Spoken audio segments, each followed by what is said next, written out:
আজ সোমবার নিরামিষ থালিতে কি কি আইটেম রেখেছি চলো তোমাদের সঙ্গে শেয়ার করে নিই।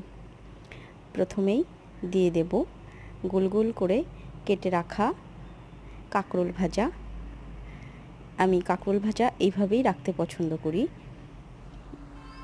আর খাবারের সঙ্গে স্যালাড না হলে চলেই না, তো নিরামিষের জন্য আজকে শুধুমাত্র গাজর এবং শসাই রেখেছি, পেঁয়াজটা আমি স্কিপ করে গেছি। এইভাবে সুন্দর করে স্যালাডগুলো আমি কেটে নিয়েছি। এবারে আছে কলাই ডাল, এটা একটু ঘন করে রান্না করা। আর এটা আলু, পটল আর পনির দিয়ে একটা রসা।